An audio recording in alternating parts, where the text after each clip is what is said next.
சிவா திருச்சிற்றம்பலம். தென்னாடுடைய சிவனை போற்றி, எந்நாட்டவர்க்கும் இறைவா போற்றி. நமச்சிவாய வாழ்க, நாதன் தாள் வாழ்க, இமைப்பொழுதும் என் நெஞ்சில் நீங்காதான் தாள் வாழ்க. ஈர்த்து என்னை ஆட்கொண்ட எம்பெருமான் நம்பெருமான் சிவபெருமான் திருவடிகளை மனமொழி மெய்களாலே வணங்கி, எம் பெருமக்கள் நாயன்மார்களுடைய பொன்னார் திருவடிகளை இதய கமலத்தில் வைத்து போற்றிக் கொண்டு, எனது அருட்குருநாதர் ஐயாவே சுந்தரமூர்த்தி தேசிகர் ஐயாவுடைய திருவடிகளை நீல நினைந்து, திருமுறை செந்நெறிக்குள் என்னை ஆற்றுப்படுத்திய சிங்கப்பூர் திருஞான சம்பந்த பெருமானார் சிவநெறி திருக்கூட்டத்தின் அடியார் பெருமக்களது திருவடிகளை வணங்கிக் கொண்டு, மற்றும் அடியார் பெருமக்களது திருவடிகளையும் வணங்கிக் கொண்டு, பெரும் பற்ற புலியூரானை பேசாத நாள் எல்லாம் பிறவாத நாளே என்ற அருள் சிந்தனையில் இன்றைய தினம் நாம் சிந்திக்க இருப்பது அருள் தரும் திருநாவுக்கரசு பெருமானார் திருவடி போற்றி.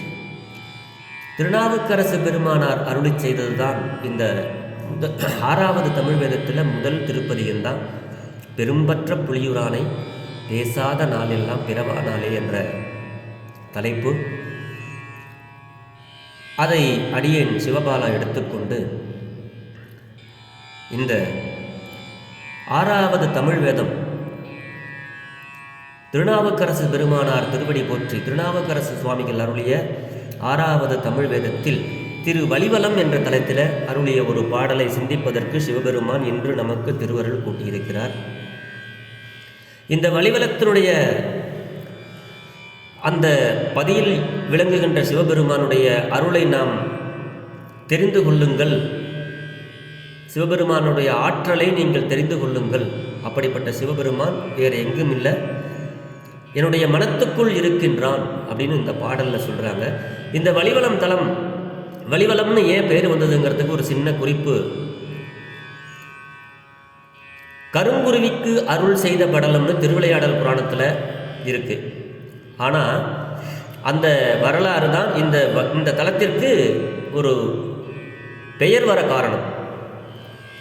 இந்த கருங்குருவி என்ன பண்ணுச்சா, மேலே பறந்துகிட்டு இருக்கும்போது இதை விட ரொம்ப வலிமை வாய்ந்த பறவைகள் எல்லாம் இதை ரொம்ப கருப்பாக இருக்குதுன்ட்டு குத்தி குத்தி குத்தி அந்த பறவையை ரொம்ப காயப்படுத்திருச்சா. அந்த காயத்தோட இந்த வலி தாங்க முடியாமல் இந்த கருங்குருவி இந்த வலிவலத்தில் இருக்கிற பெருமானை வழிபட்டுச்சான். வலிவலத்தில் இருக்கிற பெருமானே எனக்கு அருள் செய்யுங்கள், என்னை எல்லாரும் இந்த மாதிரி கொத்தி துன்பப்படுத்துகிறாங்க. அதுக்கு சுவாமி அருள் கொடுத்தார். அப்படி அந்த கருங்குருவி அந்த கோபுரத்தை வலமாக வந்து வழிபட்ட தலம் வலி வலம். அந்த கருங்குருவிக்கு சுவாமி வலிமையை கொடுத்தாராம். இனிமேல் எந்த பறவையும் உன்னை மாதிரி பறக்க முடியாது, உன்னை மிஞ்ச முடியாது, அப்படி ஒரு வலிமையை தந்தோம் அப்படின்னு சொல்லிச்சான். அப்போ வலியான் குருவி அப்படின்னு பேர் ஆச்சான். எப்படின்னா, எனக்கு அந்த பேரையும் மாற்றுங்க, கரிக்குருவிங்கிறது வேண்டாம், கருங்குருவிங்கிறது வேண்டாம், எனக்கு பேரே வலியான் குருவின்னு வைங்க அப்படின்னு சொல்லி சுவாமி வலியான் குருவி அப்படின்னு சொல்லி பேர் வச்சார். அந்த குருவிக்கு ஒரு பறவையினுடைய வலியையே பெருமான் மாற்றி அதுக்கு பேரையும் மாற்றி அருள் செஞ்ச பெருமான். வலியான் என்ற குருவி வளமாக வந்ததினால் வலிவலம் என்று பெயர் வர காரணம் என்று நமக்கு அருளாளர் பெருமக்கள் அருளியிருக்கிறார்கள். மூவராலும் பாடல் பெற்ற தலம். இந்த தலத்தில் இருக்கிற பெருமானுடைய புகழை நாம் இப்பொழுது பெரும்பற்ற புலியூரான் வலிவலத்தான் அவனுடைய பெருமையை தெரிந்தளவில் ஆனந்தமாக பேசுவோம். இந்த 6வது தமிழ் வேதம் முழுவதுமே அரிகாம்போதியில் பாடுவதுதான் முறை. ஆனால் நாம் இப்பொழுது ஆனந்தமாக பாடப்போகிறோம். அதனால் ஆனந்த பைரவியில் இந்த பாடலை நாம் பாடி பொருள் அறிவோம். திருச்சிற்றம்பலம்.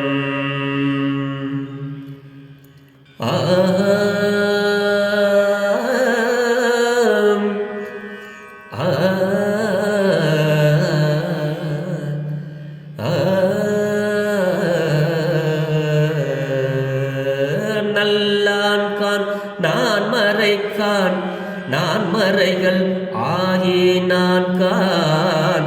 நல்லான்கான் நான் மறைகள் ஆகி நான் கான். நம்பன்கான் நணுகாதார் புறம் மூன்றெய்த வில்லான்கான் விண்ணவர்க்கும் மேலானான்கான் மெல்லியலால் பாகம் கான் வேத வேள்வி சொல்லான்கான் சுடர் மூன்றும் ஆயினான்கான் தொண்டராகி பணிவார்க்கு தொல்வான்கான் நீய வல்லான்கான் வானவர்கள் வணங்கி ஏத்தும் வழிவலத்தான் காணவாயன் மனத்துள்ளானே வழிவலத்தான் காணவாயன் மனத்துள்ளானே. திருச்சிற்றம்பலம். வழிவலத்தான் கான் அவன் என் மனத்துள்ளானே அப்படிங்கிறாரு. நினைப்பவர் மனம் கோயிலாய் கொண்டவன். சுவாமி சொல்லுவாங்க, திருநாவுக்கரசு சுவாமிகள். யாரெல்லாம் நமச்சிவாய சிவாய நம திருச்சிற்றம்பலம் அப்படின்னு சொல்லி அந்த திருச்சிற்றம்பலத்தானை நினைத்து கொண்டு இருக்கிறோமோ நம்மளுடைய மனதை கோயிலாக கொண்டு எழுந்தருளுவான் சிவபெருமான். அதுதான் நினைப்பவர் மனம் கோயிலாய் கொண்டவன். அதை தான் இங்கே சொல்கிறாங்க சுவாமி. சிவபெருமான் என்னுடைய மனத்துள்ளான், என்னுடைய மனசுக்குள்ள இருக்கிறவன் அப்படின்னு இந்த பாட்டில் என்னுடைய உள்ளத்தில் உள்ளான் அப்படின்னு சொல்றார் சுவாமி. நல்லான் கான், சிவபெருமான மாதிரி ஒரு நல்ல தெய்வம், பெரிய தெய்வம், பெரியவன், உயர்ந்தவன், நல்லான். அவனை நீங்க தெரிஞ்சுங்க. நல்லான் கான் பெரியவனாய் 4 வேத சொரூபனாக நம்மால் விரும்பப்படுபவனாக இருக்கின்றான் பெருமான். நல்லான் கான் நான் மறைகள் ஆயினான் கான். 4 மறைகளாக இருக்கிறான், வேதங்களுக்கு பொருளாக இருக்கிறான். அவன் அந்த 4 வேதங்களுக்கும் சுரூபனாய் நம்மால் விரும்பப்படுகின்றவன். வில்லவன் கான், விண்ணவர்க்கும் மேலானான் கான் அப்படிங்கிறார் சுவாமி. சிவசிவன் பகைவர் அந்த முப்புறங்களை எரித்தது, பகைவருடைய மதில்களையும் எய்தவில்லை. உடையவனாய் எய்த வில்லை உடையவன் அப்படிங்கிறார் சுவாமி. வில்லவன் கான் அப்படிங்கிறார் சுவாமி. அதோடு மட்டுமல்ல, தேவாதி தேவர்களுக்கெல்லாம் தேவன், தேவர்களுக்கும் மேம்பட்டவனாய் நம்மளுடைய சிவபெருமான் உள்ளான். அவனை நீங்க தெரிஞ்சுக்கங்க.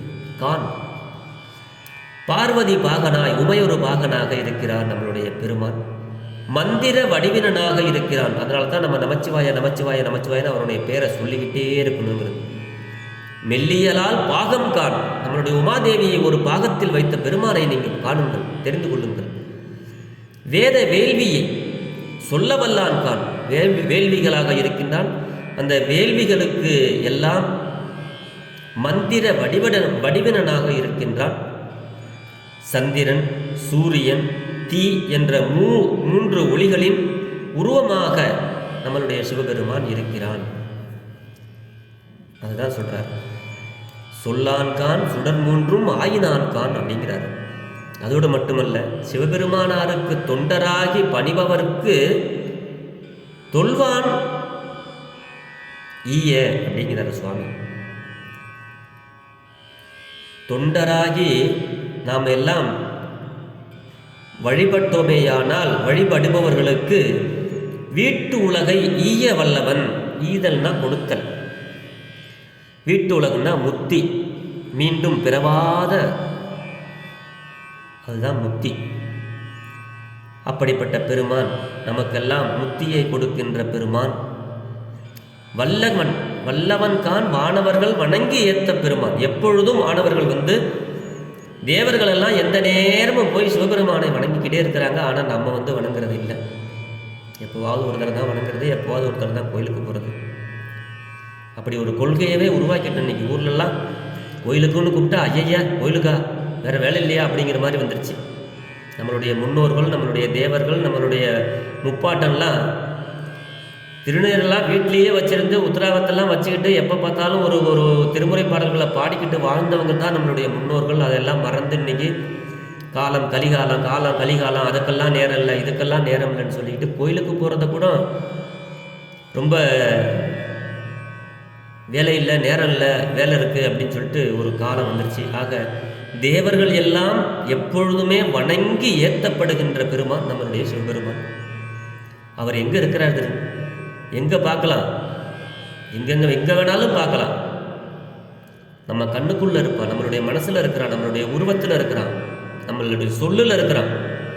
அப்படிப்பட்ட பெருமான் தேவர்களெல்லாம் வணங்கி துதிக்கும் வழிவலத்தை உகந்தருளி இருக்கும் பெருமான் நம்மளுடைய சிவபெருமான். இந்த வழிவலத்தில் பெருமான் எழுந்தருளி எல்லாருக்கும் அருள் பாலித்துக்கிட்டு இருக்கிறாரு. அப்படிப்பட்ட பெருமான் என்னுடைய உள்ளத்தில் உள்ளான் அப்படிங்கிறார் சுவாமி. மேலானார்க்கும் மேலான் என்பது பாடம், வேத வேள்வி, சொல் அப்படிங்கிறது மந்திரம். அந்த மந்திர வடிவாக இருக்கின்றான் சிவபெருமான் அப்படின்னு நமக்கு சொல்றார். தொல்வான், இந்த பாட்டில் தொல்வான் கான் அப்படின்னு சொல்றார்.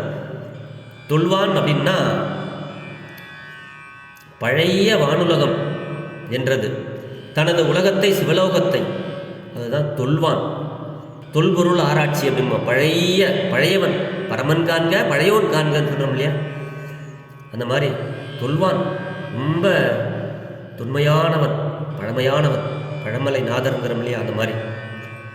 ஆக இந்த பாடல் சிவபெருமான் என்னுடைய உள்ளத்தில் இருக்கின்றான் அப்படின்னு சுவாமி சொல்கிறாங்க.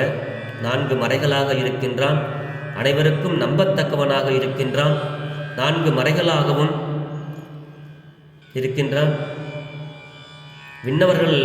விண்ணவர்களுக்கெல்லாம் தலைவனாக இருக்கின்றான், தேவியை ஒரு பாகமாக வைத்திருக்கின்றான் அப்படின்னு சுவாமி நமக்கு இங்கே தொண்டராகி பணிவார்க்கு அவன் முத்தியை கொடுக்க வல்லவன் அப்படின்னு சுவாமி சொல்கிறாங்க. வானவர்கள் என வணங்கி ஏற்றுகின்ற இந்த பெருமானை நாமும் வணங்கி அன்றாட ஏற்றணும், பூசையில் ஒரு திருமுறைகளை பாடணும்.